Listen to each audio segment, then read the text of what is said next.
Hey, this is Jody Terrell with Our Flipping Wife, and I wanted to do kind of a different video today because, as if you're friends with me, like with my personal page on Facebook, then you know kind of what's been going on with my mother-in-law, and so I had a story with a happy ending that I wanted to share with everyone, and this kind of came on at church yesterday. We at Church of the Highlands, we've been going through 21 days of fasting and prayer. And part of what I've been doing for fasting is I gave up my morning routine, which was to get up, drink a cup of coffee, watch the news, get on Facebook, and so I have been for the last 3 weeks. I've been getting up. I'm still fixing my coffee, but I've been going back into my bedroom, sitting in the chair, and really like diving into the Bible and reading and praying, and that's just kind of how I've been starting my day, and it's been really amazing, and that's a whole nother video. But anyway, so on Monday, I had gone through my morning routine, and I got a phone call from my father-in-law. He was in Jacksonville, and he told me that something was wrong with my mother-in-law, Regina.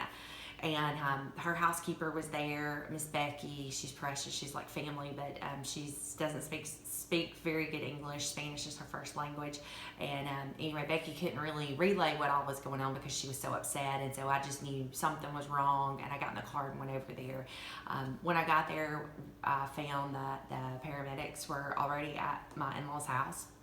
And they had her on a stretcher in the living room. And y'all, she was bad. I mean, she was really, really, really bad. Everybody thought that she had had a massive stroke. I mean, her eyes were huge and crazy, and her hands were drawn up, and she was just moaning, and kind of had just this gurgling sound. It was awful. The worst thing I've ever experienced. The paramedics told me that that they thought she was bad. We had some people from Horton Fire who came, who knew. It's a small community, so they knew her, and they all said that that they thought she had had a massive stroke. And I looked at Miss Becky, who's a godly woman, and her husband is actually part of the Etowah County Baptist Association. And I just looked at her, and they were taking Regina out on the stretcher, and I said, Miss Becky, I said, can you just pray with me?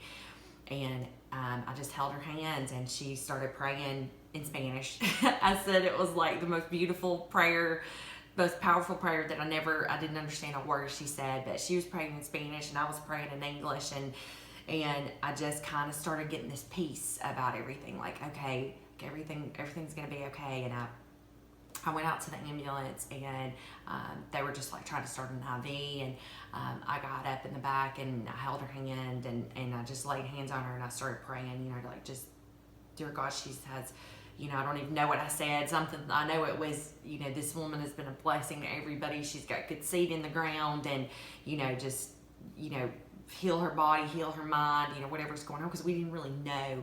And she started in the ambulance, and by the way, there was a paramedic there, a guy, I have no idea who it was, and when I started praying, he put his hand on my back and put his hand on her shoulder, and he was praying with me, and it was really powerful.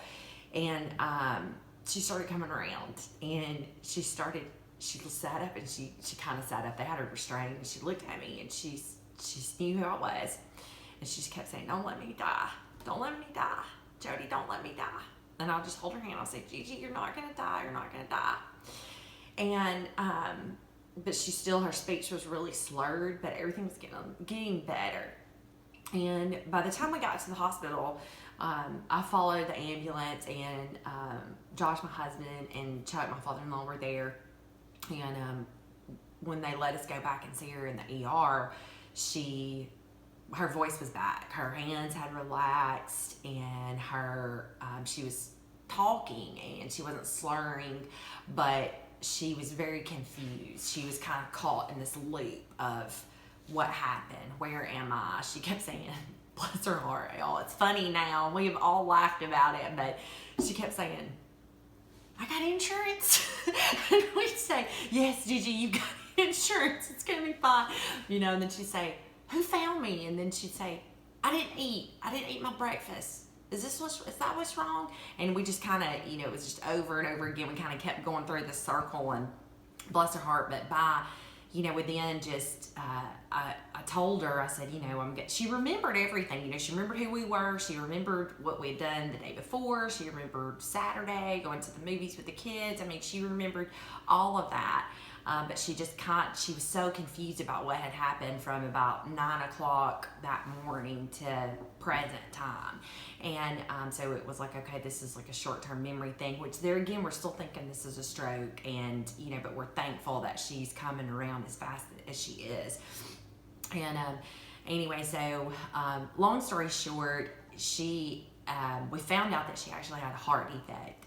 Just unaware of her aortic valve is, they call it a bicuspid instead of a tricuspid valve, and you guys can look it up. I'm not going to get into the biology, even though I'm a biology nerd.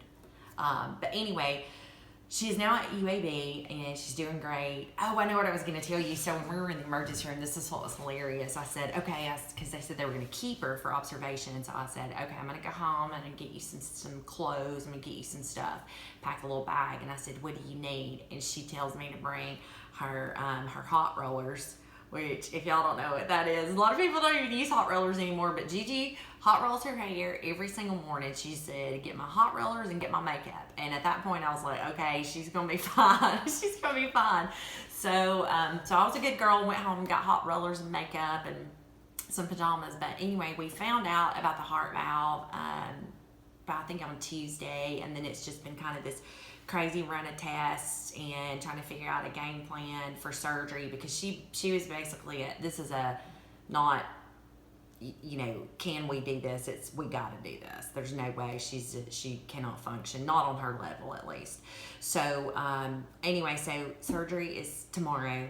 We do not know what time, but it's tomorrow, and I just wanted to tell you guys kind of what happened, and I wanted to share with you the power of prayer, and I feel like that, kind of leading up to this, I have, over the past year or so, I've really been trying to get back in a real relationship with God. And I know that's probably going to make some people uncomfortable, and that's okay.